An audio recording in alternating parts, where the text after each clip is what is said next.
Hey guys, it's the interview queen Alicia Atout here, and I'm psyched to have Priscilla Kelly on the show.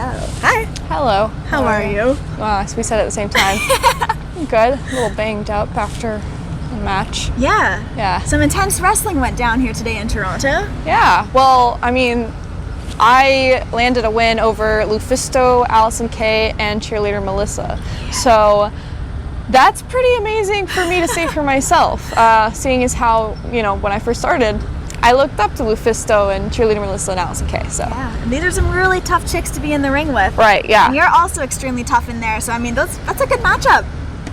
I told them they had not been in the ring with me. I made a promo and I said, hey, these women have been in the ring with everybody, but they have not been in the ring with me. So hopefully it was a fun experience for them. I'm sure it was fun for them. I was watching in the crowd. Fun experience for me. The fans seem to love it. So I think it's a win-win for everybody. Yeah, no, it was great.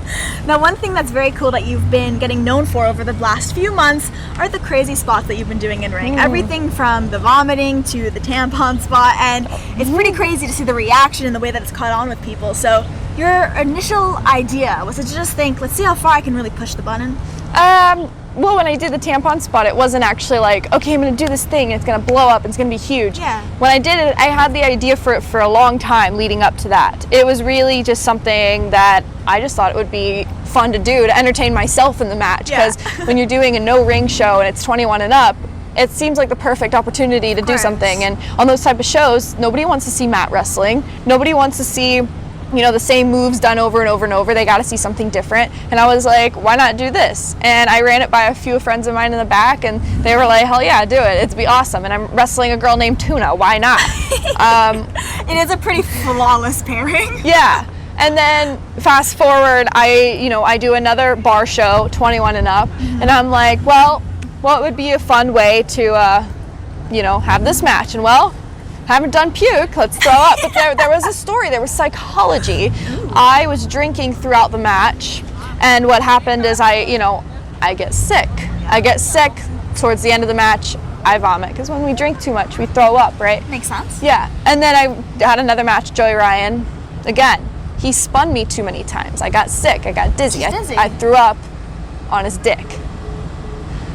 Other than that, there's justification and there's psychology behind everything I did.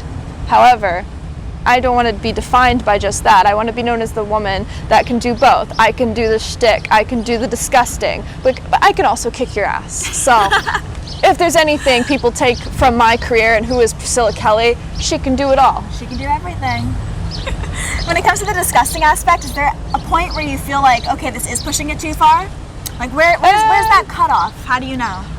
Anything that is cruel, anything that is hateful, I refuse to do anything that's homophobic, racist, or just downright not nice in general. Like that's the line for me. I can pull a tampon out, I can puke on somebody. I'm not hurting anybody at the end of the day. Aside from Tuna, a little bit.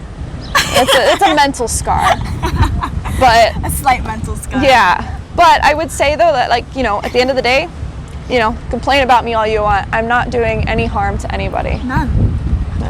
And I loved when things happened and everything did go viral. You really just took it like a champ. You had so many people throwing things your way, saying, hey, this shouldn't be happening in the industry. This is great for the industry. It really was just so much back and forth. Yeah. And you just stood up for yourself. You said, I believe in this. I wanted to do this, and screw you if you kind of don't agree. Right. Well, I think the thing is everybody wanted to make me feel so bad. They wanted to make me regret what I did and apologize to the wrestling business. But I don't regret what I did, because if I wanted to regret it or not do it, I wouldn't have done it in the first place. It's not something that somebody's going to convince me, oh, that was not good, you shouldn't have done that. Well, who made you the philosopher on what wrestling should be? I think wrestling is everything, and that's the thing about wrestling. It's the one entertainment industry where there really is everything in one sport, and at the end of the day, it's all entertainment. Whether if it didn't entertain you, it entertained that guy over there, and if it didn't entertain that guy over there, it entertained you.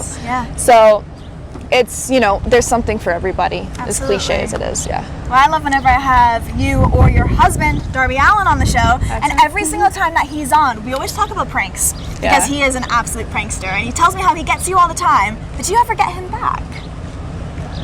I don't know. He was relaxing on the couch the other day, and I sat my ass right on his face and farted.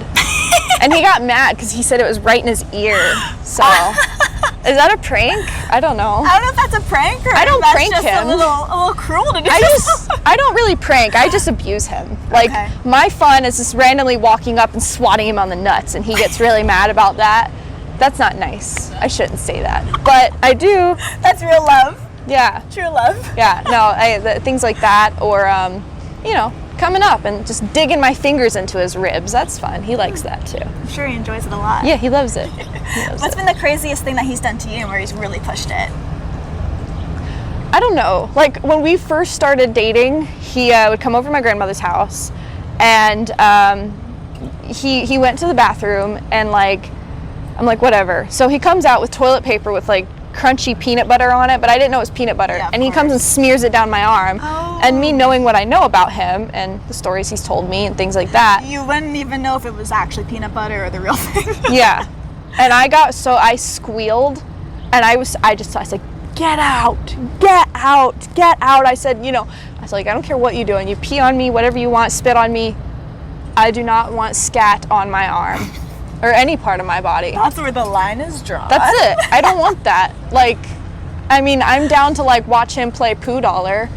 I'm sure, I don't know if he's told you about Pooh Yeah. Dollar. Yeah, Oh, yes. I'm down for that. If it's on somebody else, that's hilarious. Not on me.